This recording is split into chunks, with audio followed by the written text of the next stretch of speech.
Le Québec a une nouvelle première ministre. Christine Fréchette, élue chef de la CAQ dimanche dernier, est devenue première ministre du Québec. Alors maintenant, elle n'a que 6 mois avant les prochaines élections. Qu'est-ce qu'elle va pouvoir faire? Qu'est-ce qu'elle va devoir faire dans ces 6 prochains mois? C'est ce dont on discute aujourd'hui avec Patrick White, notre collaborateur, ancien journaliste politique et actuellement professeur de journalisme à l'UQAM, dans cet éclairage politique du balado InfoBref. Alors, Patrick, Christine Fréchette, là, elle a beaucoup de choses à faire dans les prochains mois.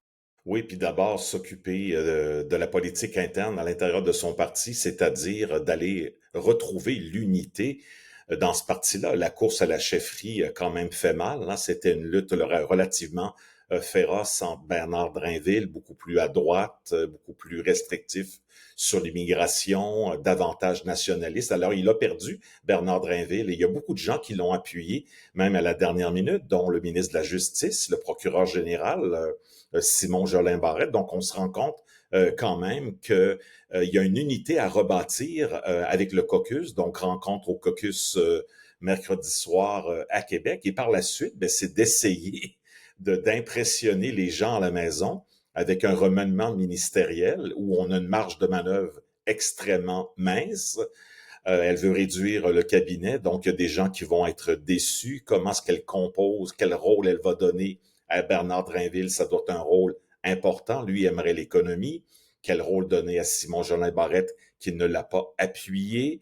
Et évidemment, rebrasser les cartes. On parle d'aller chercher une personne non élue dans le domaine de l'économie. Elle veut envoyer un message fort, mais en même temps, l'équipe est restreinte. Il y a pas beaucoup de gens qui sont pas sur le conseil de ministres qui vont se retrouver au conseil maintenant. Donc, elle est prise un peu avec les gens qui sont là depuis 7 ans, essentiellement, ou ceux qui composent le conseil des ministres en ce moment.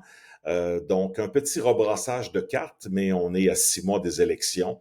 Donc, vraiment, à court terme, là, c'est l'unité du parti, le caucus, s'assurer de ne pas perdre de membres dans les prochains jours et évidemment un remaniement ministériel important pour tenter d'insuffler un nouveau souffle à un parti qui, évidemment, on le sait, est presque dernier dans les sondages et les projections de sièges. En ce moment, s'il y avait une élection aujourd'hui, ce serait entre 0 et 5 sièges pour la CAQ, qui est majoritaire depuis 8 ans, là. Il faut le rappeler. Il y a des perspectives électorales qui sont difficiles pour la CAQ. En même temps, Christine Fréchette arrive quand même dans son nouveau poste avec certains atouts, avec des avantages. Ouais, ben l'avantage d'être une nouvelle première ministre, d'être relativement jeune, de ne pas avoir fait d'erreurs importantes durant sa carrière et surtout en politique. Elle est vraiment devenue incontournable au fil des années. Véritablement, c'est elle qui s'est imposée durant toute la campagne à la chefferie. Donc oui, effectivement, un gros défi pour elle dans les prochains mois, mais elle a vraiment l'avantage d'avoir été sur le terrain pendant des années, hein, président de la Chambre de commerce de l'Est de Montréal, tout le temps impliquée dans les dossiers politiques à Montréal et ailleurs au Québec. Elle vient des régions, elle vient de Trois-Rivières. C'est un avantage important également pour le travail de terrain et montrer que la CAQ pourrait peut-être être le parti des régions, qu'elle n'est pas uniquement de Québec ou de Montréal. Et à quelque part, comme elle est relativement jeune, ben, ça va lui permettre de montrer au cours des prochains mois ben, de quel bois elle se chauffe, qu'est-ce qu'elle peut faire pour ralentir les problèmes liés à l'économie, hein, les prix de l'essence, les prix à l'épicerie. Là, c'est sûr qu'elle va devoir arriver avec un plan de match très, très concret. Je ne sais pas si tu veux qu'on en parle maintenant, mais il y a les enjeux de la taxe carbone pour les agriculteurs et elle prévoit une réduction de prix des produits, de certains produits en épicerie pour tenter vraiment rapidement avec le ministre des Finances, Éric Girard, un plan pour soulager un peu les Québécois parce qu'évidemment, l'inflation en ce moment et le prix de l'essence font très, très mal et c'est le sujet de tous les jours. Le coût de la vie, c'est vraiment quelque chose qui va être de prime abord l'enjeu pour elle dans les prochaines semaines et les prochains mois.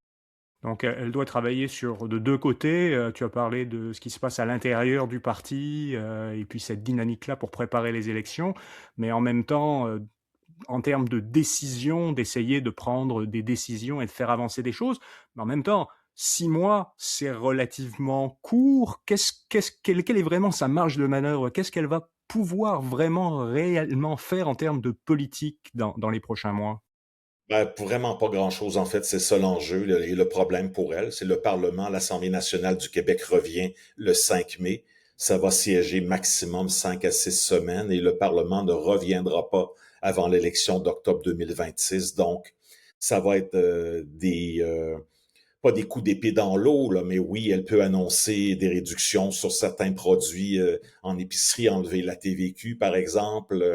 Oui, les agriculteurs, oui, bon, le projet de constitution du Québec, c'est bien beau de l'appuyer, mais s'il y a un bâillon et on voit qu'il y a une énorme opposition à ce projet-là, c'est pas avec la constitution du Québec, l'adoption, qu'elle va frapper l'imaginaire des gens. Donc, concrètement, oui, taper le clou de l'économie, ça va être important, mais il va falloir frapper l'imagination des gens avec autre chose. Alors, s'il y a des crises importantes d'ici le début octobre, ça pourrait l'aider si elle est capable d'imposer sa marque, parce qu'autrement, avec le retour des travaux à l'Assemblée nationale, ben, elle va faire affaire avec des partis qui ont le vent dans les voiles, hein. Autant pour le Parti conservateur de M. Duhem, le PQ de Paul Saint-Pierre Plamondon et surtout Charles Milliard et le Parti libéral du Québec qui, en ce moment, selon les sondages légers, est légèrement en avance sur le Parti québécois, mais un faible appui des francophones, ce qui fait que pour le moment, on se dirige toujours vers un gouvernement péquiste minoritaire et possiblement majoritaire. Donc, la CAQ n'a pas de chance de rester au pouvoir, mais avec Mme Fréchette, les sondages montrent que 18% des Québécois seraient prêts à appuyer la CAQ contre 8% pour Bernard Dranville. Donc, de ce point de vue-là, on voit qu'il y a une confiance et il y a un côté sympathique qui va l'aider. Là. En tout cas, une lune de miel de quelques semaines va peut-être pouvoir lui permettre d'aller de l'avant avec certaines annonces plus précises. On en saura plus, évidemment, après le Conseil des ministres. Et concrètement, tu as parlé de la session parlementaire. Est-ce qu'elle pourrait quand même faire passer des nouveaux projets de loi, puisque la CAQ a le pouvoir à l'Assemblée, à la majorité à l'Assemblée nationale? Non, il n'y a pas assez de temps, malheureusement. Il y a les études en commission parlementaire et ça, elle ne pourra pas le faire. Elle a parlé du retour des péages sur les autoroutes pour financer les routes. Ça va se faire dans quelques années si ça se fait. Donc, effectivement, elle a peu ou pas de marge de manœuvre et je ne vois pas quel autre projet pourrait être adopté d'ici la fin de la session parlementaire autour du 10 juin, 10, 12, 15 juin maximum. Donc, c'est ça, elle ne pourra pas faire des choses comme ça. Et on est déjà presque en campagne préélectorale. En ce moment, on voit les attaques de toutes parts. Duhem, le Parti conservateur du Québec, qui cherche à aller récupérer les nationalistes déçus de la défaite de Bernard Drinville. Le PQ, la même chose. On veut aller chercher les nationalistes déçus. Et le discours de Mme Fréchette, une de ses faiblesses dimanche dernier, c'est que c'était pas un discours très nationaliste, très peu identitaire également, ce qui était la marque de commerce de la CAQ depuis sa fondation, évidemment, et surtout au pouvoir dans les 8 dernières années. Et vous, est-ce que vous attendez quelque chose de Christine Fréchette? Vous pensez qu'elle va pouvoir faire des choses? Quelles sont vos attentes?